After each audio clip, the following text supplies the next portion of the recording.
Welcome to our event. This is a great event in partnership with the Kauffman Foundation. Really happy partnering with the Kauffman Foundation. They've been great friends over the years, and we were finally able to do an event in New York City. Usually we have our events with the Kauffman Foundation in Kansas City, which they're tired of hearing me say, but it's an amazing city. Please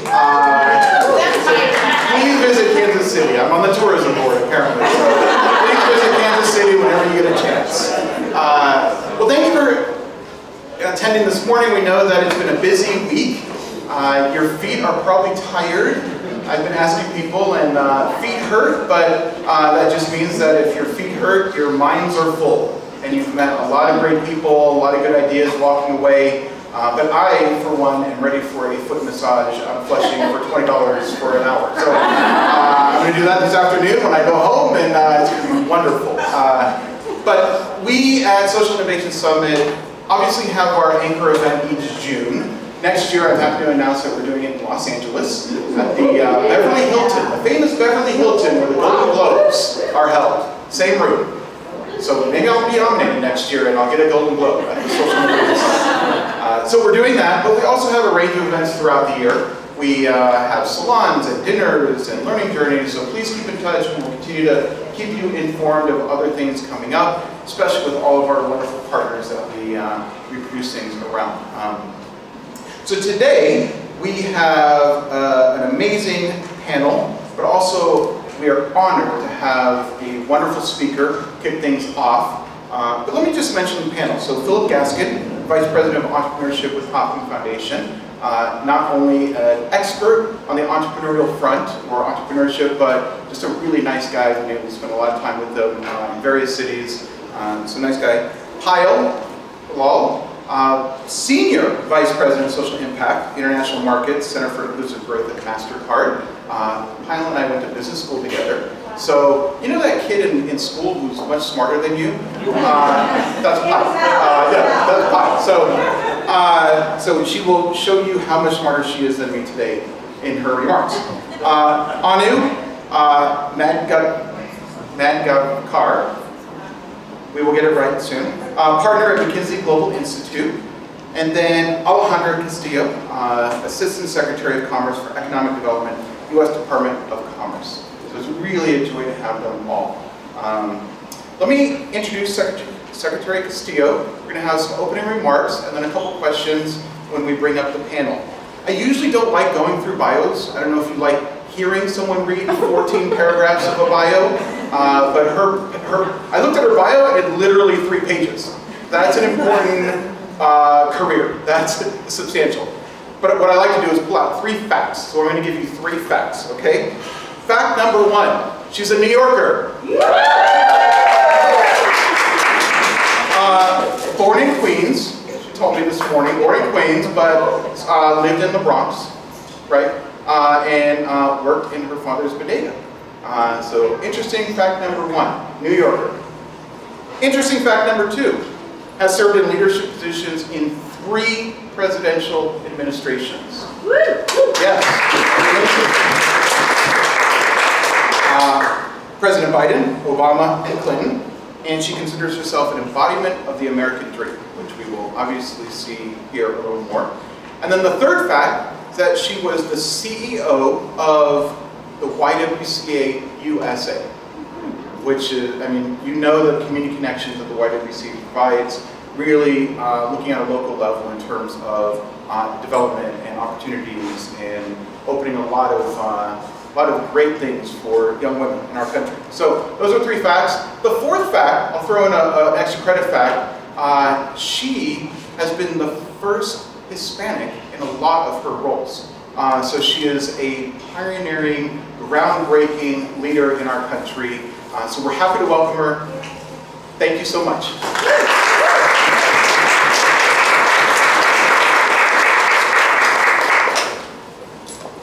Sort of amazing here, yeah.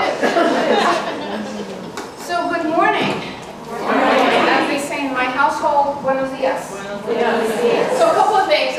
My biggest pride actually is not the resume, but the fact that I raised 2 nieces. And they're my mentors now. They're my millennial mentors. And my nieces are You know, I always say they think they needed me, but I actually needed them more than they needed me. So that is my pride and joy. So I'm here to tell you there's some exciting things happening. And everyone in this room plays a critical role. How many of you have ever done any business with the with EDA, the Economic Development Administration? Show of hands. Okay. How many of you have ever done business with the U.S. Department of Commerce? Show of hands. Okay. I always start by telling you what commerce is. And many people forget. They think commerce is business, and it is. But commerce is the U.S. Department of, is also the Census Bureau. And you have all used census data. Commerce is also NOAA, National Oceanic and Atmospheric Administration, as we see the rainfall. And NOAA is not only in terms of the atmosphere and what's happening with climate, but it's huge data sources. Commerce is also the International Trade Administration. So when we think about making goods and services, 96% of the world's consumers live outside of the US. So as businesses, as private sector, you have to think about, you know, how are we thinking about trade? And I see Diana Marrero here from Foreign Policy, who's a dear friend, as she takes a bite. But commerce is also U.S. Patent and Trademark Office. So when you're thinking about entrepreneurs and innovators and inventors, you want to make sure that they're protecting their intellectual property.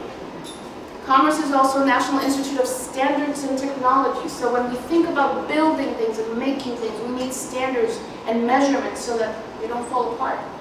It's also, NIST is where CHIPS is, and I'll talk about the chipsets in a minute. So I give you that. There are 13 different bureaus. I'm not going to go through all of them. I'm going to go through one more, which is National Telecommunication and Information Agency. And why is NTIA important? Because if the pandemic taught us anything, it was that not everybody had internet. Not everybody had access to education at that moment in time, or turn their businesses into e-commerce. So right now there's $48 billion going into broadband. So commerce is just enormous. And I get the pleasure of leading the Economic Development Administration. So if I were to ask again, how many of you have ever done any business with the U.S. Department of Commerce? Show of hand.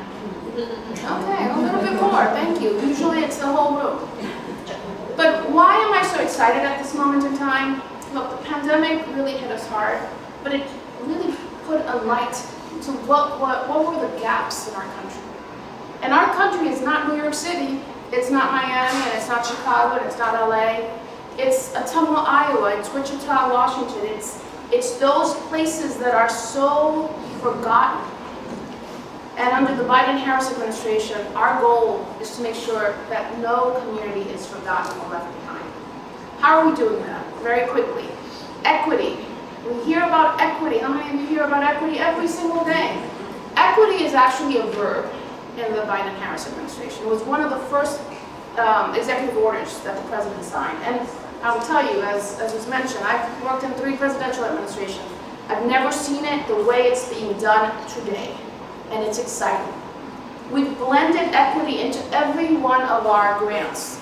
Under the American Rescue Plan, which was one of the first pieces of legislation, EDA got $3 billion. Now, we were a very little agency, $300 million. We went to $1.5 billion under the CARES, and then to $3 billion. So you can imagine how we needed to scale and scale fast to make sure that the dollars were going to communities, especially the ones that no one tends to see. So we just accomplished that, and we did it in a way that had 6 grants. And I'm just going to talk about 2, and then I'll pass over the mic.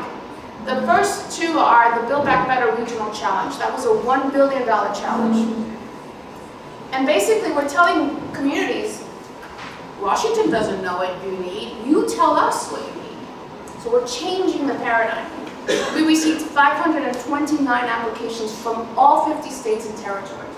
People who are yearning to get their communities back from the pandemic, but more importantly, to invest in the future.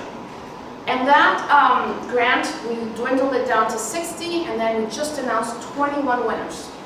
A lot of broken hearts, I have to say, but it's a testament of how needed this type of partnership in this room, because now we have curated ideas and projects that are fundable, that you all can part of. The second grant was the Good Jobs Challenge. And you all know, you've worked it, we were in Chicago together. Workforce development, we hear a lot about workforce development. But the way we designed this particular grant was not just workforce development for today, but workforce development for the future. Not just workforce development as something you come into a building and get trained on, but that there were wraparound services. Childcare, transportation, so many of the services that are needed to have successful workforce development. So I'm telling you right now, it's exciting because I would say to you that for the first time in a long time, the US is investing in itself. We are betting on ourselves. And we're doing it first with the federal government, but secondly, this is where you all come in. Where your organizations, and I see Philip Gaskin from the Kauffman Foundation and Hector Mojica from Google, and so many of you that I've worked with before, we need to partner. We cannot just do this alone, and we can't do it in a linear fashion. It is multifaceted, multi-pronged, consistent, long-term, because if we really want to change the paradigm, we really want to move the needle, it's going to take all of us. And I have to tell you, it's exciting what's coming down the pipe. 4 pieces of legislation, and I know we don't talk about bills here in New York City, but I'm going to tell you the 4 pieces of legislation that are critical. The American Rescue Plan, 1. The Bipartisan Infrastructure Law. We've been talking about infrastructure in this country for over 30 years. We finally have a bipartisan infrastructure law. The CHIPS and Science Act. And pay attention, there's something called tech hubs, which may be coming to EDA. It's been authorized but not appropriated. And that's about democratizing technology and innovation. And then lastly, the Inflation Reduction Act. 2 years, 4 pieces of legislation that are going to transform, let me say that again, transform our country. If you're not paying attention to it, I recommend that you do, because you need to be at the table now. Not afterwards, not when the rules of engagement have been shaped. We need your voices to shape those rules of engagement, making sure that all communities are involved. So I'm going to close with that because I'm a talker. But if I have left you with anything, it's we have to dream big. I usually use this, this quote, if your dreams don't scare you, you're not dreaming big enough. I want us all to wake up in cold sweats because we're dreaming so big towards the future of our country. So thank you very much.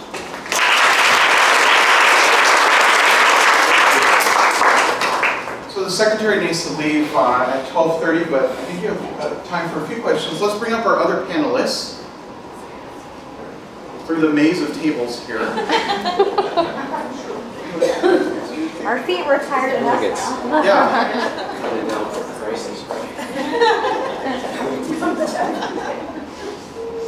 Thank you. Nobody got lost on the way here. Good. Secretary, I would love to start with you for the first question in terms of, you had mentioned it. Do you mind calling me Alejandra? What? Do you mind calling me Alejandra? Oh, of course. You mentioned it in terms of partnerships, but we have a lot of foundations and companies and nonprofits in the room. One of the big things that you lead is the Federal Economic Development Agenda. What are some concrete ways that those and other organizations can really fit into that piece of the work that you're doing in commerce? How can they do it even at the local level, not only partnering with your office, but the things that they're already doing, particularly when it comes to partnerships between them? So we do a lot of place-based investments. Yes, we are federal, but our work really is on the ground. This exercise of the American Rescue Plan and the $3 billion helped us curate a lot of great ideas. So I think we've done half the work for you. We have ready to fund programs and projects. EDA requires a match for locals, the local organizations, and sometimes they get caught up because they don't have that match. That match could be anywhere between 50% of the project all the way down to sometimes 0 if it's an indigenous community. So I would invite you to reach out to us, and I give my email out. I may not respond to you right now, but I may respond to you at 3 a.m. when I'm suffering from insomnia. My email is acastillo@eda.gov. Castillo@eda.gov. We have 6 offices across the country, and this is where we can definitely not only think about what to fund, how to fund it, and also do a much more comprehensive. Our focus is regional economic development, because economic development doesn't have boundaries or borders. Sometimes it's the entire region that we need to think about. So I invite you to work with us. Again, government speak. We are just ending our fiscal year, September 30th, but October 1st, we have a new appropriation. So this is where we should be collaborating and really thinking broadly of how to engage more partners. And we work with universities, community colleges, nonprofit organizations, but we do not fund the private sector. So our goal is to create the ecosystem, and this is where I think we can definitely partner. Great. I'm really glad you didn't say you have a hot mill account. I do have a hot mill. Oh, you have a I just put you on the spot. We will upgrade that. While you're here, I do want to ask you another question, because you have such a vast background experience, deep experience. I listed them out here. International Trade Administration, Minority Business Development Agency, Hispanic Bar Association, CEO of the YWC USA. I think this room and others are always interested in cross-sector partnerships. And you've had a lot of just at the table experience in developing cross-sector partnerships. What are some of the things you've learned, or key takeaways, or maybe things that worked for you as others go away thinking, wow, that's a really great piece of advice as I go back to my city? And I don't want to take away from the panel, you know, connectivity. How do you build synergy? And I usually say, nothing is linear. I wish we had a magic wand and all of a sudden everything is fixed. It's the synergy, it's the connectiveness. And by the way, I actually started in drug control policy. So I started with law enforcement and drug interdiction and everything of the sort. And I bring that up because we think that our problems are they just happen because of one thing that occurred. And what we understand is that everything is connected. With government, I believe in government. I know government is not the only solution. It is this interplay with private sector nonprofits that we have to hone in. But I do encourage you to think about, how does government impact everything that we're doing? Right now, and I'll end with this, right now, there are so many new technologies that are coming down the pike. Who is at the table making sure that the equity piece is there? That we're asking ourselves, not only can we do it, but should we do it? Right? Can we ask ourselves, how is this going to play out 10 years from now? These are the moments in time where individuals like you can have an incredible voice, can raise your hand and tell government, it doesn't work that way when you're on the ground. So I'm very committed to working across discipline. Hence why I've covered a lot of different issues, but working across discipline opens up your mind and your ability to problem solve. And you mentioned, I always say, I'm like that 3-year-old kid that asks the nagging questions. And I think we all should be that 3-year-old kid, asking why, how does this work? Why now? Because it's in that interplay of conversations and discussions and policy that we're going to find the creative solutions. So I hope I answered the question. Yes, absolutely. In a way that makes sense. That's very helpful. My team thinks I act like a 3-year-old, so I'm already there, apparently. Well, let's open up to the rest of the panel. Secretary Alejandra, we know you need to leave, so please go when you need to. Today, our topic is philanthropy as a catalyst for systemic change. That's such a broad topic, it's pretty big. We obviously wouldn't be able to cover everything or every aspect. So we narrowed it down a little bit, especially in partnership with Kauffman Foundation, to economic development and access to capital, which obviously Alejandra has mentioned here and there in her remarks, but that's really what we're going to focus on today with the panel. First of all, and as I mentioned, I'm not big on huge bios. All of our panelists have really, really strong, long bios. But I thought it might be interesting just to understand their role. Because that's something I never really understand from panels, is what do you do on a day-to-day basis? So we'd love to go down the line and just ask the panel, what is one thing you're working on personally right now? Not your team, not a division of your company. One thing you're working on personally that sort of gives an indication or an overview of the role you play in some of the impact you're unfolding domestically and internationally. So, Philip, please start. Thank you. Yeah, I'm working on how to not only get open up access to capital for people who receive it, but how to change who makes the decisions on who gets the capital in the first place. And so there's an arc from the time that the decisions are made and who makes the decisions on the frameworks, on the distribution networks, and all of that, all the way through to when someone actually goes into a bank or somewhere else and gets denied or accepted for a loan. So I'm really working on that short-term and long-term arc as it relates to capital access.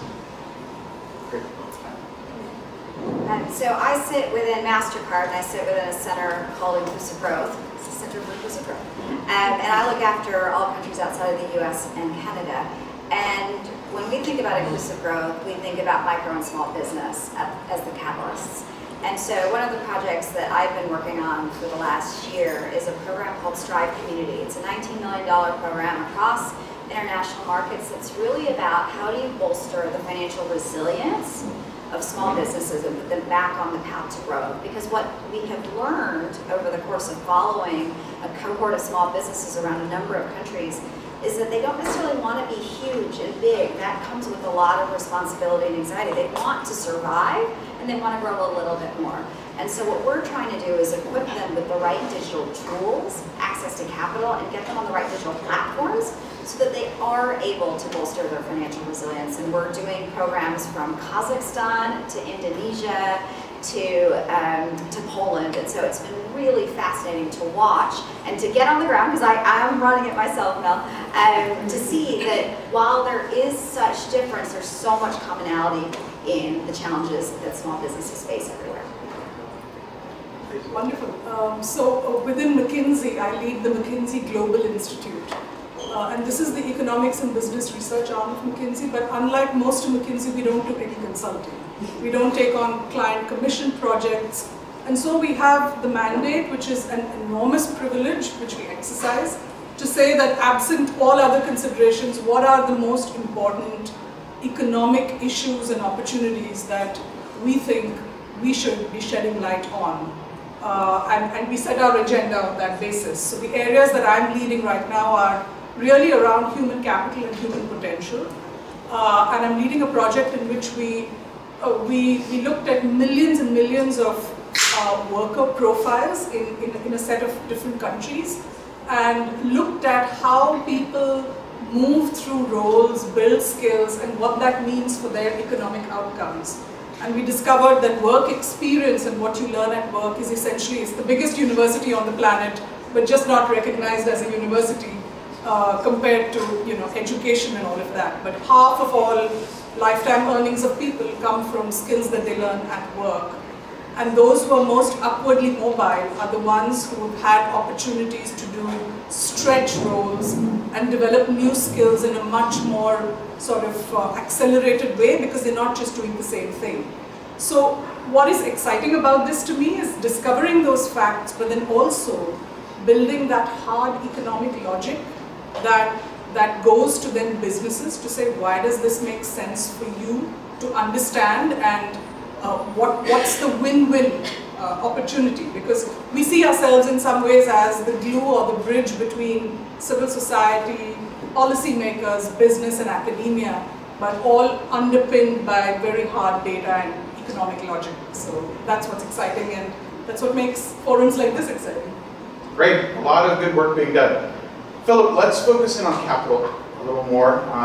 You are working on the Kansas City Credit Enhancement Fund with the Chamber of Commerce and some other partners in Kansas City, mainly to disrupt banking practices and support small businesses. Can you explain that a little more, and some of the things you're doing through the entrepreneurship lens, and then also anything tied to some of the partnerships that you've developed? Sure, yeah, so it's all through our priority focus of look at entrepreneurship as really a participant to economic development. So our priority is entrepreneur-focused economic development. Assistant Secretary mentioned talking about ecosystems, and so a lot of this is through the lens of our ecosystems work and realizing that the more connected an ecosystem is for an entrepreneur, the more chances are they'll be able to be successful at starting, growing, or sustaining a business. The gaps that are there in ecosystems a lot of times is how do people get capital and how do they get it in the quickest way possible with the least amount of friction. So we look at it really hacking this in 3 ways. The first is collaboration, and then that's cross-sector collaboration, and then education, and then capitalization. So let's go back to 2020, COVID hit. One of the things that we did, we started a COVID-19 relief and recovery fund in Kansas City and placed $800,000 grant into a CDFI by the name of AltCap to make sure that small businesses and micro businesses would not go under. And they catalyzed that and raised up to over $5 million in that. At the same time, we started collaborating with the banks and other traditional institutions in Kansas City to try to educate them on these other markets, these micro businesses or small businesses, which had this perception by traditional investors at the time to be not worthy in investing in because of X number of reasons. And during COVID, we had conversations with them, brought them all together, and they were absolutely stoic.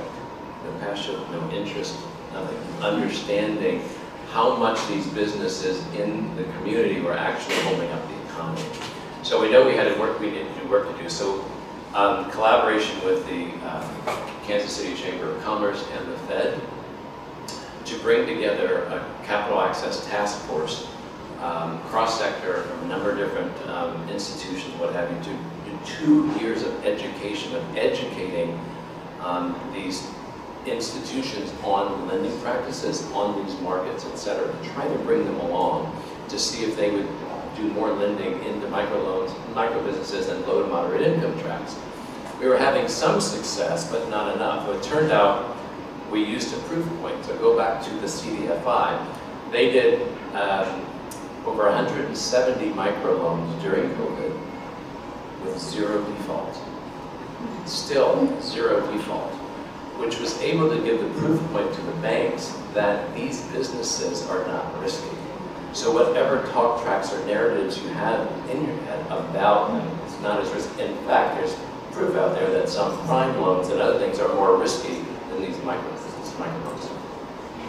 Still wasn't totally enough to change behavior. So we said, okay, so you got to do carrot and stick, right? So we've given you the carrot, now give you the stick, pushing you the stick, let's give you the carrot. How about if we put a loan guarantee fund on the street? How about if we guarantee, so there's a systems change part of what I'm talking about here. How do we change your behavior? And if we put up money in guarantee loans, if you agree to do loans into these low and moderate income tracts, would you do? So we have a $9 million Kansas City Credit Enhancement Fund, which will go live in the next month.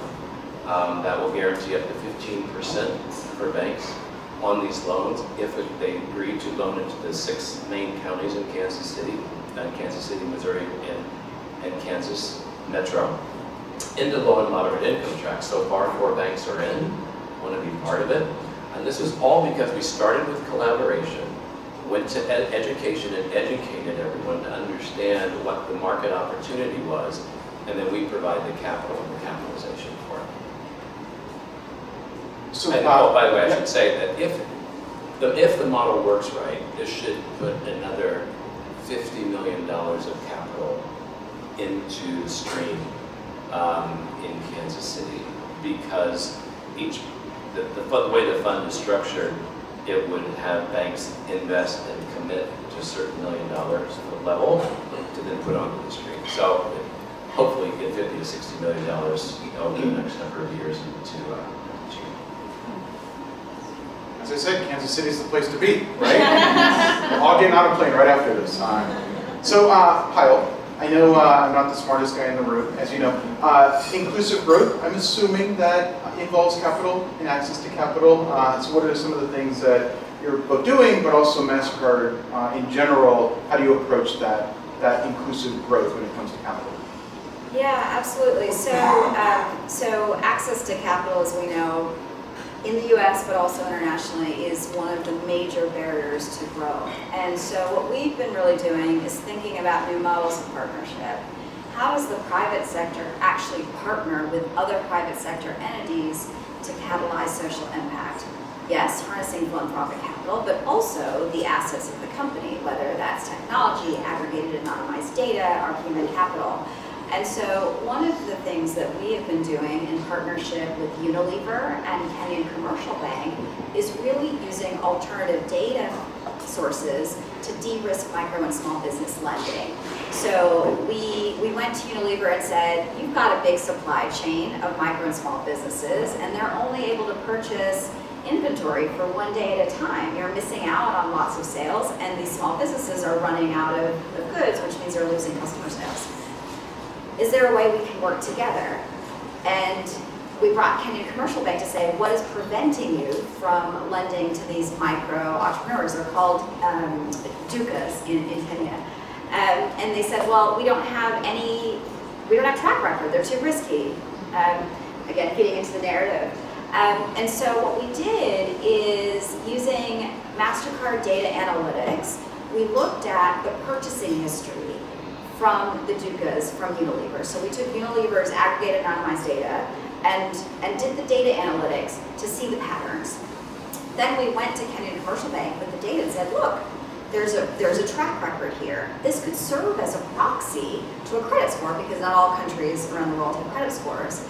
And so in Kenyan Commercialized Bank, they thought, oh, okay, so let's do this. So we started across MasterCard rails to deploy quite inexpensive capital loans to these micro and small businesses so that they were able to buy more inventory from Unilever.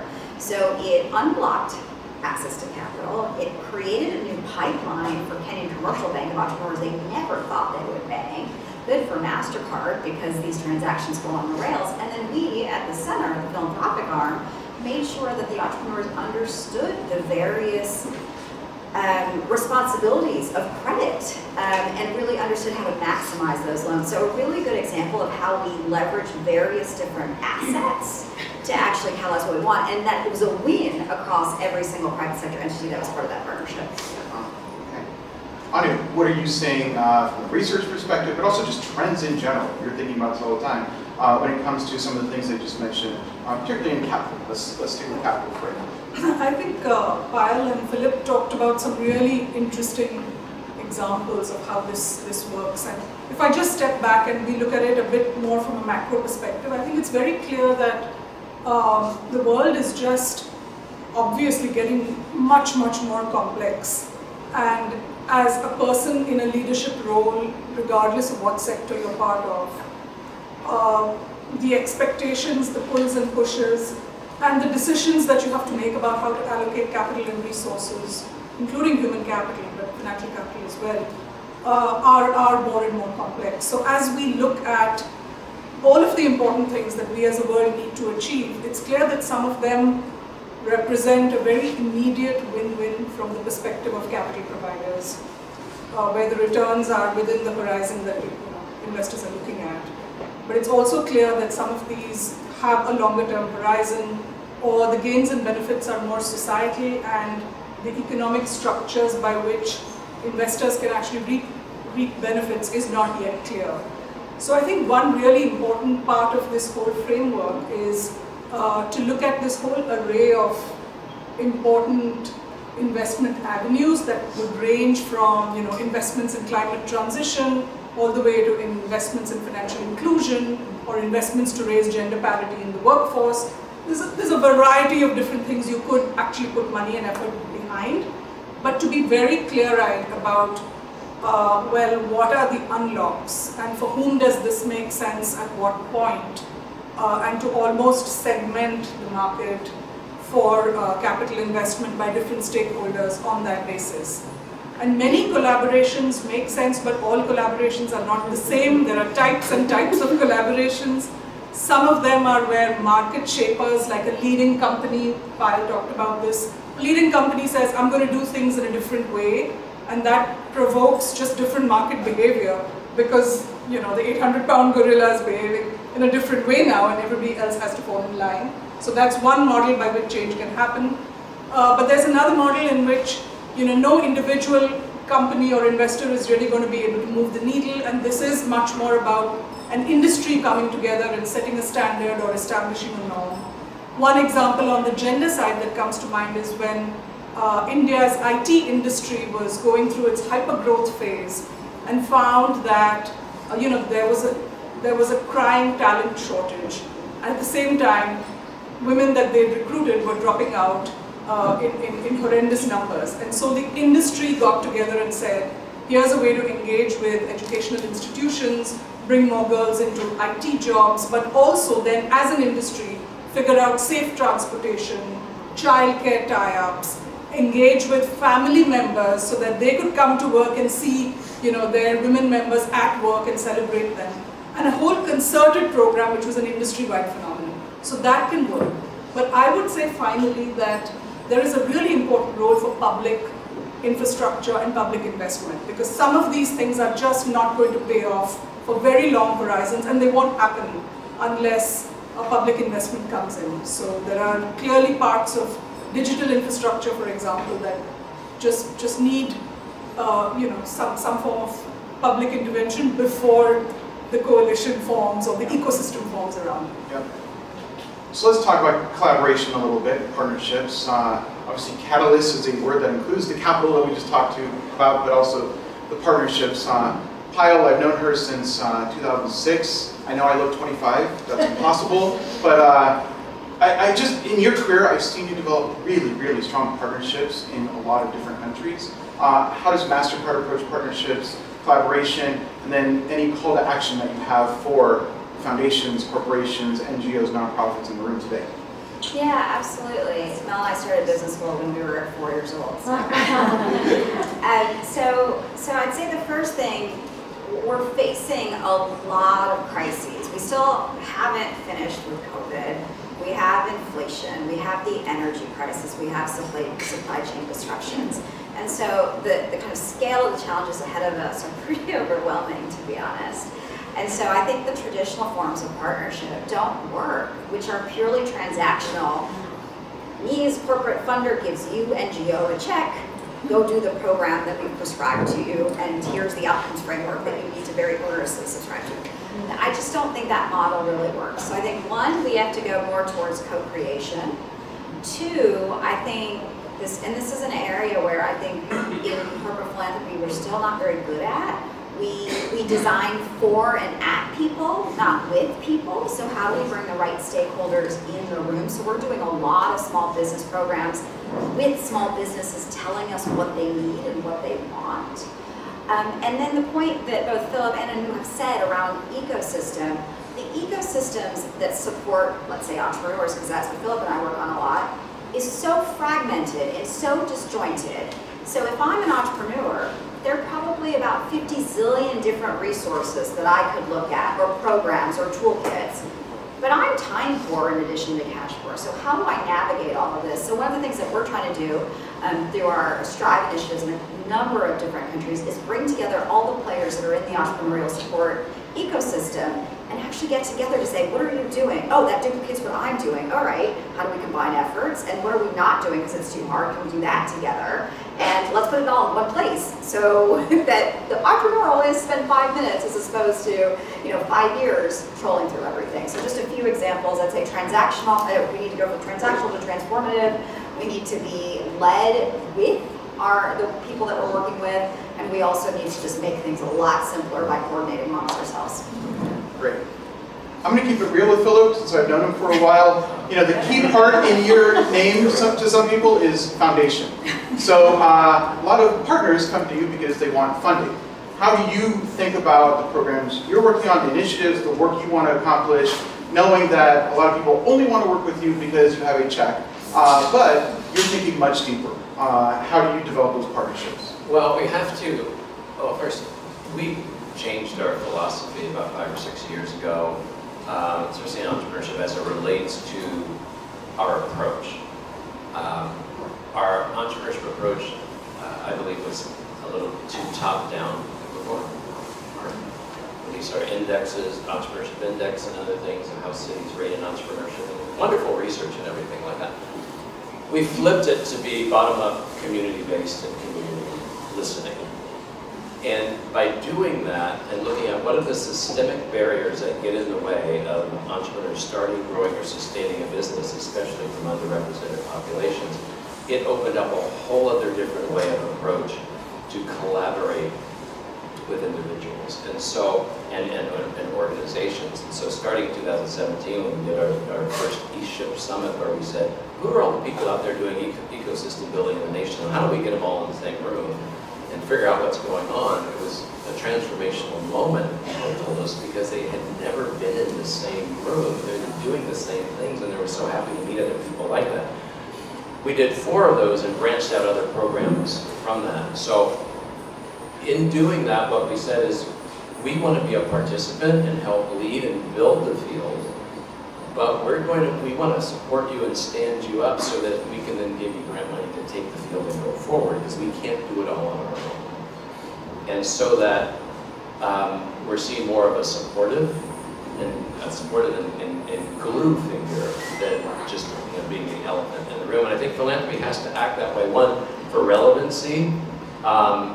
It helps you with urgency when you're understanding in communities, almost door to door, what's going on and what the need is, in order to be of service. And so, but the partnering, I would say, is there's many times where folks will come to us looking for funding, but because we've created these relationships, we're able to say, I'm sorry, I just don't have it in the budget, but here are 4 other foundations or other organizations that you can go to. And perhaps giving pathways and playbooks and pathways rather than just saying, sorry, we can't do it. You know, it's that urgency. You've got to wake up with every morning. Assistant Secretary was talking about dreams and where your dreams keep you up. What else keep you up at night? You know, we operate with almost like a startup mindset where you're just getting out of bed every morning, burning with urgency to solve these problems. And if philanthropy isn't doing that and is being too comfortable, that you're not going to be relevant in the next number of years. And we're doing it from the education perspective also. In Kansas City, is one more thing here. We had collaborations in how we bring people together for funding. So we have a real world learning initiative in our education work in Kansas City. We're working with over 30 school districts in Kansas City, Missouri, to really reinvent or rethink the high school diploma. And so understanding that, you know, folks may not, kids may not want to go to college, can't go to college, and may want to come back and get an accreditation stack. So the real world learning is about building a business to education and education to business pipeline. So folks will be seen by businesses as they gain one of 5 market value assets and accreditations. So it's a different pathway to education rather than just the high school diploma as being a cliff rather than a bridge, as our VP of Education says. So it's just thinking through ways to bring other partners in forward so that no one's shut out from funding. That's great. We're going to open up to questions from the attendees in just a moment. And one last meaty question. As you think about the future of philanthropy, oh my goodness, what is one emerging trend that you're seeing or you think you will see? So let's go down the line. Anu, would you like to start? And then we'll end with Philip. I do think this is a decisive decade that will, in many ways, it could lead to frightening outcomes, but also great outcomes. And what we do now really matters.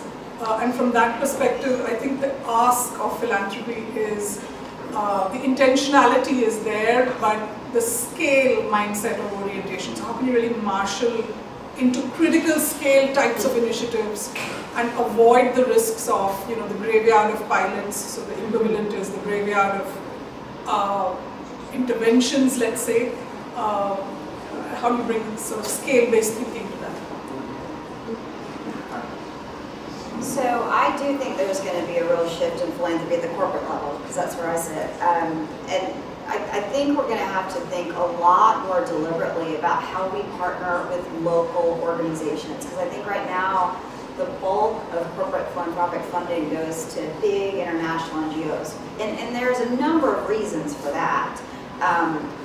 But if we're thinking about designing with the people we want to work with, we have to be more local. And so I think you're going to see more pressure from stakeholders that philanthropy work with local grassroots organizations, local leaders to really come up with innovative and co-create solutions as opposed to going to kind of the top 5 INGOs around the world and again, prescribing a solution.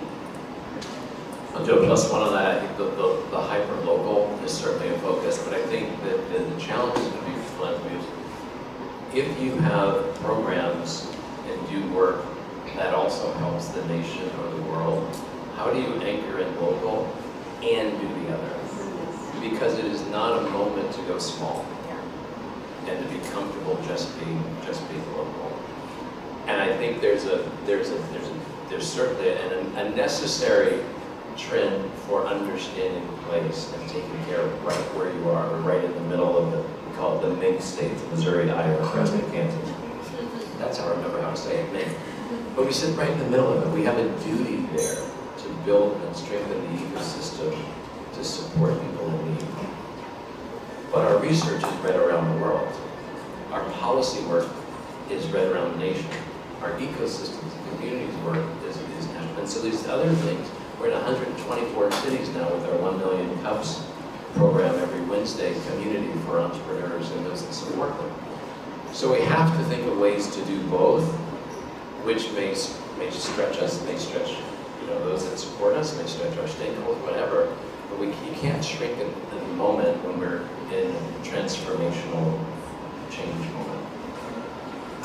Let's open it up to questions. We're going to spend about 12 minutes on questions, and then at 1 o'clock, we know you want to get out of here. You have other meetings. You want to take a nap in the afternoon because everyone's so tired.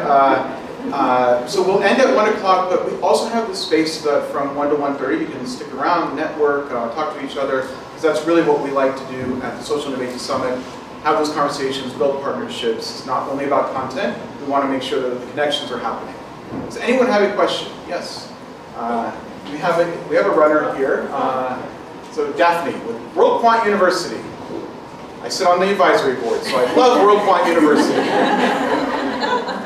I guess I have a question about, you made a point earlier, the traditional foundation sort of from the top down. So when you get hyper-local that way, how do you measure success? What are outcomes, and how, historically it's been done that way so that it's measurable in some way. So when that sort of balance between the hyper-local and the national, what are kinds of outcomes that, or not even outcomes, right? Because some of it can be, I'll say by analogy, right? So yes, I run an online university, over 100 countries, thousands of students studying in the data sciences. We have a master's in financial engineering that's accredited. In order to stay accredited, we have to have a 54% completion rate. That means that there's 46% of people who don't finish. But they go through, out of 10 courses, 4 courses. They go through 6 courses. They have family obligations. They learned a lot, okay? So we are exploring this, and again, this is a much more micro level of the scale you're talking about, but I think it's an overall question, which is that we have a tradition of completion being a measure of success that has been externally defined. And I'm challenged by this all the time. Obviously feedback loops and all of that, but how that impact then translates into the community as well is a further outcome that we're even more removed from. So I'm just interested in your sort of thoughts about that. I think that's a very profound question, so thanks for raising it. It is about the limitations of judging success based on a very hard predefined outcome. And it's very akin to this whole conundrum that I think in the workforce we're facing, which is the signaling value of an outcome versus trying to understand something which doesn't signal its value so clearly to you, but clearly has value. And I'm just drawing the parallel between the degree, completing the degree versus assessing somebody for what they know and what they're capable of learning. It's incredibly important, but incredibly hard to do that. I would love to know what the others think, but I do think that thinking more deeply about measurement and then the kind of information architecture that we need to even measure things like what skills or to signify and give people the power to communicate this through some kind of tokens. We're living in a world where this is, probably a 19th century model of communicating value and outcomes. And I'm not sure the outcome orientation or measurement process is really kept up with the demands of the future. So I think this is an area of innovation that we need. We're not there yet. So we have an outcomes framework. So for around small business, it's around improving financial resilience. It's around business growth, which is defined by a number of things, whether it's hiring more people, getting more revenue, having more sales. And it's also about the kind of the shorter term outcome, which is business and enterprise development. So are things that we're offering or tools we're offering, are they being adopted and mainstreamed? Now, we have multi-year programs, and so we know that outcomes take 18, 24, 36 months. And so what we have to do is we pair the quantitative with the qualitative. So we very much engage with the entrepreneurs we're working with. We ask them how things are going. We ask them for what they need and what they're not getting. And so then we pair the quant with the qual. Is it a perfect science? Absolutely no. Is there still a lot of burden on the NGOs and the organizations that we're working with? Absolutely yes. But this is the data and the proof points I need to make sure that my stakeholders feel comfortable continuing to fund these programs. And so I don't think we as a philanthropic sector have gotten anywhere near the final equation yet, but we're all recognizing the challenges, which is a start. Customer defines a job well done. So that's your communities. And so it's building the right listening mechanisms in order to make sure that you're asking the right questions first. Do not assume what a community needs. Ask questions and figure out what they need first, and then measure to that. But what we're doing, we've set two 2032 goals, 10 years out, that in those 4 states, heartland states, 30,000 entrepreneurs will have started, grown, or sustained a business, of which 7,500 of those would be local in Kansas City and BIPOC. 200 communities nationwide, 30 in the heartland type thing. Non-tweetable stuff, please don't. Because we're in the development of those, frankly, seriously. But getting down to what happened for the person. If you're investing in a community, what fundamentally changed, which made it easier for someone to go through experience less barriers to then start, grow, or sustain something, and try to get as close to that as you can programmatically. And then you've got to migrate over to evaluation and research to really evaluate longer term what happened, because a 1, 2, 3 year grant, you're going to get activity, outputs, and outcomes. You're not necessarily going to get impact. But you have to then look at that and then come back to it. Let's go for one more question. This might be the final question, just so we got the time. Maybe a quick question. Thank you for the chat. This has been great. To follow up on this, so I'm at Ehrenstein. I'm at a data clinic. We provide pro bono data science and engineering support to mission-driven organizations. And I would say the vast majority of nonprofits that come to us and ask for support, we can't help because their data is in such a poor state or it's just not even there. And a lot of that is because they don't receive global funds to dedicate to this, like, frankly, non-sexy work of putting your data database, having a nice, clean data dictionary, et cetera, because all their time is spent focusing on the metrics that the funders are asking for, as opposed to trying to collect globally everything that's happening in their operations and programs. So I'm wondering, how can we move philanthropy to provide more of that kind of foundational support for this work that's not going to give them the headlines that they might be looking for, but will eventually lead to innovation down the road once that data is collected. And the added challenge to that, sorry, I can't see there. The added challenge to that is that a lot of these nonprofits don't know they need that. Okay. So when you talk to them, they're not saying, I need a data analyst to help me do X, Y, and Z. But at this point in this digital age, it's pretty foundational work that every nonprofit needs, even if their head's not in that space at the moment. Great, thank you. Probably too long of a question for the last question. I'll just chime in. Yeah, absolutely. And one of the things we've incorporated is just basic general operating grants.